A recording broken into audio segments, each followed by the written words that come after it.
E a gente começa o Mais Vida dessa sexta-feira falando sobre o processo do luto. A perda de uma pessoa querida é uma das situações mais difíceis que a vida pode trazer. Pois é, a pergunta é, como é possível superar o luto por quem se ama? Porque a morte é um assunto considerado um tabu, não é? Qual a importância dos rituais depois da perda? Quem responde a essas e outras questões agora aqui pra gente é a nossa amiga a psicóloga Verusca Gendov. Boa noite, Verusca. Seja muito bem-vinda, doutora, aqui no nosso Mais Vida. Recebê-la novamente aqui. E, aliás, parabenizando pelo seu prêmio, né? O prêmio Destaque, Personalidade de Destaque. Obrigada. É sempre um prazer estar aqui, participar. E um assunto tão sério, né? Tão importante. As pessoas sofrem, elas sentem dores, principalmente quando se perde alguém que se ama. E repensar a vida, refletir sobre a vida tem sua importância, faz parte da gente também aí caminhar.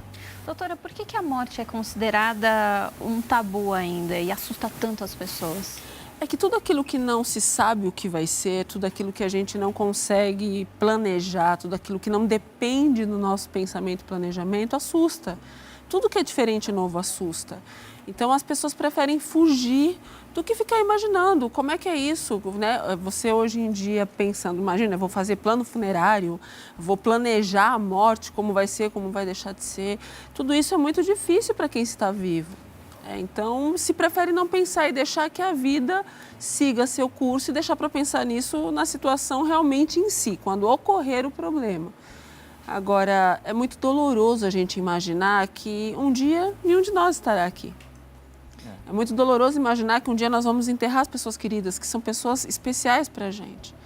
Então, é melhor não pensar e tentar viver, tentar caminhar. Mas, em algum momento, isso vem à tona. Bom, nós estamos iniciando o mês de novembro, né? Então, hoje é o dia de Todos os Santos e amanhã é o dia de Finados. E as pessoas têm o costume de visitar os túmulos, de acompanhar mais de perto essa despedida, vamos dizer assim, ou fazer uma memória daquelas pessoas que se foram. Eu queria que a senhora falasse um pouco, doutora Verusca, sobre a questão da importância de nós respeitarmos o luto. Me parece que atualmente as pessoas não têm tido mais esse respeito com relação ao luto. Quer dizer, passa um dia ou dois, a pessoa já está comemorando um aniversário, já deixou aquele luto para trás. Mas tem uma importância de se respeitar esse período de luto, não é, doutora? Sim, todo o processo de luto, ele apresenta fases, apresenta etapas. Às vezes, principalmente quando o luto ele é muito repentino, acontece, né, uma situação e a pessoa inesperadamente falece, você leva um tempo para isso ser digerido, leva um período de tempo. Então, é muito importante que as pessoas entendam que cada um tem o seu tempo, por mais que se tenha uma média de prazo entre 6 meses e 1 ano, cada um tem a sua forma de administrar isso. Então, quando você vê as pessoas comemorando, muitas vezes indo em túmulos, é que cada pessoa ela tem uma forma de relembrar, de refletir, de se dedicar. Não é o cemitério ou o túmulo, é a lembrança que a pessoa traz. Então, é como se naquele momento ela estivesse separando aquele espaço para pensar naquela pessoa que é querida para ela. Só que cada uma faz isso de uma forma. Só que eu tenho percebido que a violência banalizou muito isso. É verdade. Banalizou demais, então parece que não se respeita esse espaço. Violação aos túmulos, principalmente. Sim, demais, demais. Então, virou tudo muito banal. Outra coisa importante que quem está assistindo precisa saber é que, às vezes, as pessoas, para evitar sofrer, elas têm uma ideia errada, Dani e Fábio, que faleceu, então vamos esvaziar a casa, vamos doar todas as coisas, vamos... E aí não se respeita o espaço daquela viúva ou daquele viúvo que está passando por um momento, as coisas têm uma representatividade ali simbólica, temporariamente pelo menos. Então, às vezes os familiares acham que vão entrar, não, vamos tirar tudo para ela não lembrar. Ninguém fala no assunto, ninguém toca no assunto do falecimento, mas espera aí, não é mágica. A pessoa viveu a vida inteira do lado de outra, e não é mágica, agora sumiu. Então, você tem um processo para ser digerido de luto. Então, quanto mais se conversa a respeito, quanto mais se chora, quanto mais você vivencia essas etapas do luto, mais tranquilamente essa transição acontece. E no processo do luto é importante também pedir ajuda das Sim, pessoas ao redor, certo? Com certeza. E conversar a respeito, abraçar, chorar, gente, foi sentido ali. É um sentimento, você perdeu alguém, as pessoas precisam entender isso. Ah, mas passa. Não é que passa, é um processo. O primeiro movimento, geralmente, as pessoas entram numa negação. Não é possível, não perdi essa pessoa, ela não pode ter me deixado, porque é tudo muito confuso para as pessoas. Depois você vem numa outra fase de raiva, por que você me deixou ou por que morreu? Será que faltou alguma coisa? Será que faltou ser feito algo? Então você tem uma verdadeira revolta a respeito do processo. Depois você começa a querer barganhar com o movimento, não, mas espera aí, e se tivesse sido diferente, e se eu tivesse feito diferente, e se o hospital tivesse feito diferente, sempre se tem questionamentos a respeito disso. Até que cai a ficha. E aí vem um processo de depressão, exatamente causada pelo luto. Poxa, morreu mesmo. Nada podia ser feito, não tinha o que se fazer. Chegou a hora, chegou um momento, eu não tinha o que fazer.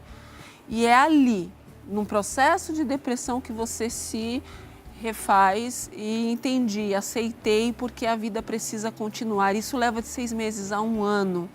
Só que eu tenho visto em 1 dia, 2 dias, as pessoas, não, para com isso. Não é para com isso. Quem pode medir a dor humana, gente? Pois é. O sofrimento que cada um carrega.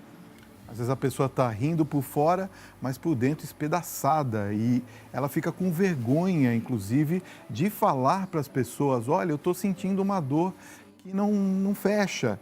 Isso pode causar algum tipo de dano, doutora? Olha, quanto mais você não respeita o espaço do outro, quanto mais você exige desse outro que ele não verbalize, não externalize o que ele está sentindo, mais essa pessoa vai entrar em processos depressivos e não vai sair dela tão facilmente. Porque você tem um desgaste emocional muito forte. E quando a gente conversa, a gente divide a dor. Quando a gente sente um abraço de alguém, às vezes é só um abraço, não precisa dizer nada, gente. Porque às vezes tem isso também, a pessoa não sabe muito bem o que dizer. Então abraça e diz, olha, pode contar comigo.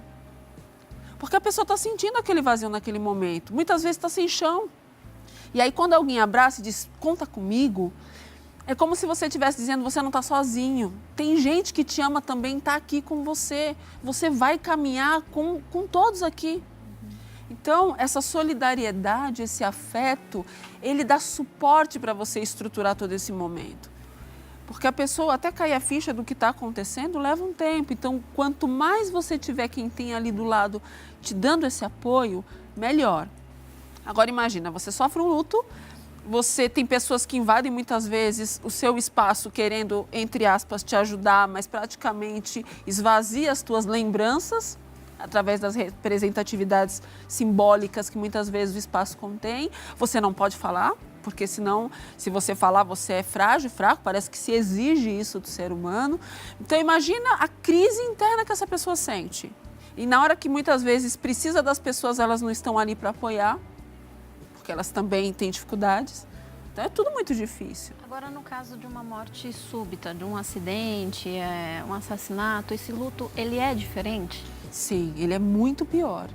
Porque quando você tem um estado de adoecimento familiar, independente do processo, né, da doença, você de alguma forma se prepara, por mais que você não queira isso, você não aceita esse luto, essa possibilidade de morte, mas você está lidando com uma situação que você chega ao ponto, não, peraí, está doente, está difícil, se não sobreviver, então você está sendo preparado com doses diárias de uma possível piora, de uma possível morte. Então você, de alguma forma, por mais que seja difícil, está se preparando para isso.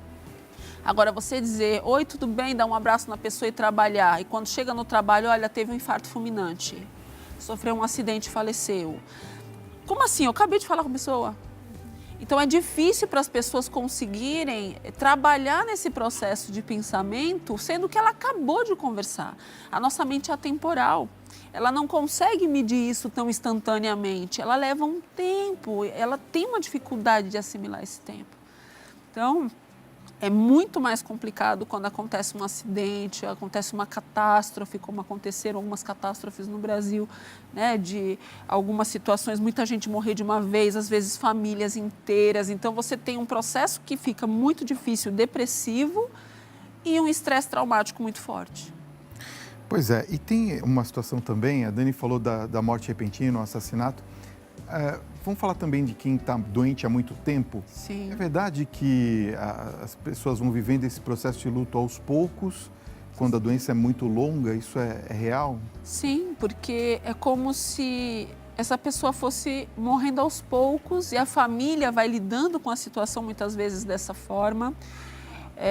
Tem uma certa situação de uma pessoa que tem, eu atendo algumas pessoas, uma pessoa que tem um câncer bastante agudo, deram pouco tempo de vida e às vezes você pergunta, né, mas como é que são os seus passos? Eu gostaria de ir na padaria, tomar café todos os dias e eu sei que talvez amanhã eu acorde sem ter força nas pernas para conseguir concretizar isso.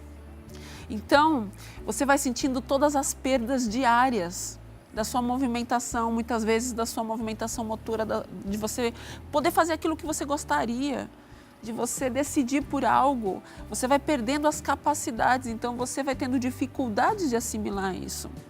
Você quer levantar muitas vezes da cama e não consegue, quer pentear um cabelo e depende de um terceiro. Então, tudo isso são lutos diários e você vai perdendo isso. Então, é muito doloroso para quem também vive isso. Principalmente as doenças muito limitantes, né? Sim. Aquelas que a pessoa fica praticamente em estado vegetativo, não é? Exatamente. Quando você não tem essa consciência, como alguns casos degenerativos, como Alzheimer, alguma outra patologia próxima a isso, o paciente ele não tem essa percepção, porque ele não lembra nem quem ele é direito, então essa percepção não é tão forte. Mas quando você tem uma outra patologia, mas a integridade de raciocínio, é bem complicado. Então, você tem que ter realmente uma fé muito grande para saber que existe um projeto de vida na vida de cada ser humano, existe um tempo para cada ser humano. E quando você tem uma fé, principalmente, né, acredita na fé, acredita tanto no milagre quanto na fé mesmo de caminhar. Eu posso morrer amanhã, mas eu sei em quem eu acredito, eu sei o caminho que eu segui, eu sei o quanto de coisas, né, positivas, boas e o que eu acreditei. Tudo isso se torna um pouco diferente, porque a gente sabe que a fé ela muda muitas coisas. Com certeza. Eu vou pedir licença para a doutora Verusca.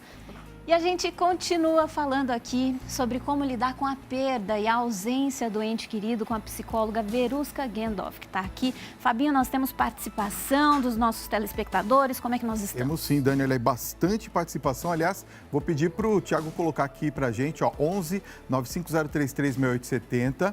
Manda sua pergunta, sua participação, seu comentário, que a gente quer ler aqui no ar ao vivo, tá? São 8 horas e 56 minutos.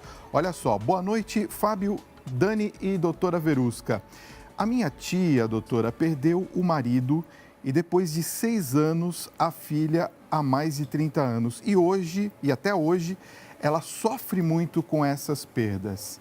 Olha só que coisa, né? Sim. Depois de 30 anos. Sim. Bom, como posso fazer para ajudá-la? Quem pergunta é a Maria Aparecida, aqui de São Bernardo do Campo, São Paulo. Beijo para São Bernardo do Campo. Olha, muito importante essa pergunta, porque quando uma pessoa passa de um ano e pouco, e o luto ainda traz um sofrimento muito forte, é porque ela empancou em alguma das etapas do processo de luto. O luto tem essas 5 etapas que eu disse agora há pouco, e às vezes a pessoa emperra em algum, porque faltou algum processo. Então é importante que alguém reveja isso. Às vezes, alguém ali conversando pode identificar, não, ela está depressiva, precisa de um profissional, então não, peraí, vamos conversar a respeito. Mas eu costumo dizer que o ideal seria já procurar um psicólogo, porque o psicólogo ele vai fazer essa varredura, vai dizer, olha, está aqui, e vai fazer com que esse processo finalize.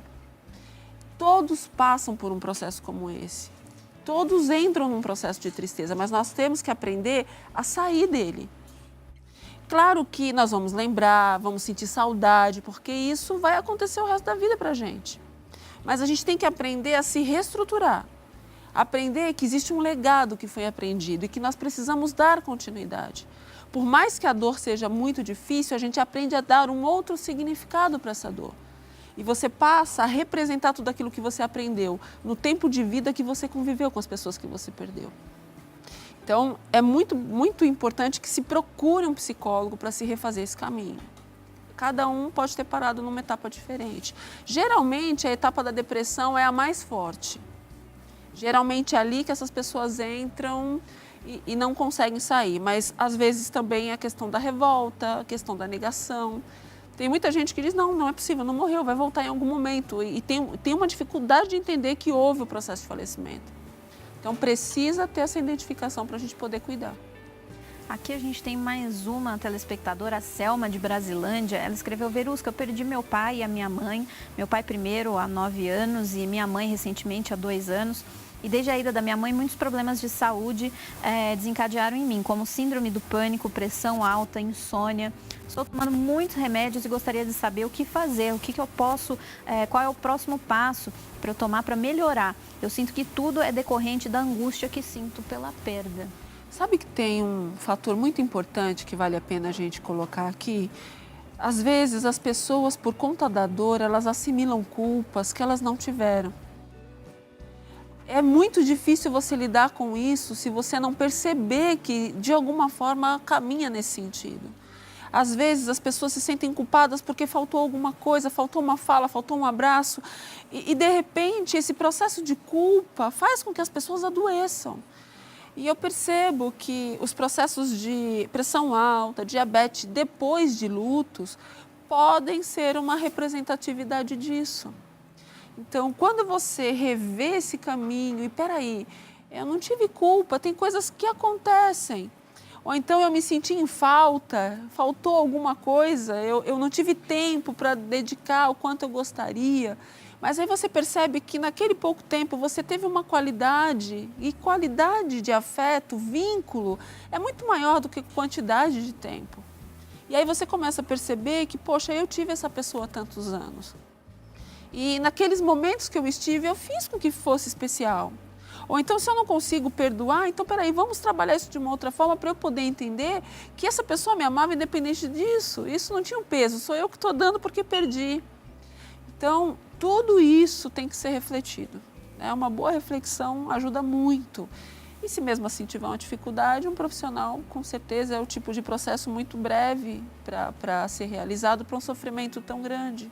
Então, acho que vale a pena passar pelo processo e resolver. Outra coisa, né? É importante falar que não se tome medicamento sem o auxílio de um profissional, né? Sim. É importante falar isso. Sim, é importante. Os medicamentos trazem sequelas, inclusive psicológicas. Tem medicamento que trazem bloqueios e causam depressão por conta disso, por conta de bloqueios de serotonina. Então, precisa de um médico para avaliar isso. Mais perguntas aqui, olha. Boa noite, Fábio, Dani e doutora Verusca. Eu perdi meu pai há 7 meses e eu sonho muito com ele e sempre acordo quando digo no sonho que ele morreu. Interessante isso, né? Sim. Acordo sempre triste. Isso é normal? Quem pergunta é a Ângela Clara, lá de Angra dos Reis. Um beijo para Angra dos Reis. Olha, ela está dentro do prazo do luto, que geralmente é de 6 meses a 1 ano. E o fato de você sonhar significa que aquilo está muito presente dentro do teu processo. Então, o sonho é como se fosse uma extensão. A gente não descansa. Nós temos preocupações por conta desse falecimento, eu estou impressionada com esse falecimento. Então, quando eu durmo, eu não descanso 100%, eu não entro no sono profundo. Então, eu estou meio consciente daquilo que aconteceu. E aí, quando ela acorda, quando ela lembra do luto. Então, ela precisa vivenciar isso, precisa falar mais. Eu costumo perceber que pacientes que sonham muito estão conversando pouco sobre o assunto. Então, uma coisa, de repente, que pode te ajudar é conversar mais sobre o assunto, até a mente entrar num processo de saturação e a dor diminuir naturalmente. Bom, a gente recebeu muitas perguntas, mas infelizmente o nosso tempo com a doutora Verusca acabou. Já fica o convite para você voltar aqui mais vezes, né? Sim. No nosso Mais Vida. É um prazer. Quem quiser entrar em contato com a doutora Verusca pelo WhatsApp é o DDD 11 98249 0073 e no canal do YouTube ela fala mais sobre esses e outros assuntos. Doutora Verusca, tá? É só você acompanhar lá. Obrigada, doutora, pela sua presença. Eu que agradeço, é um prazer sempre estar aqui. Obrigado.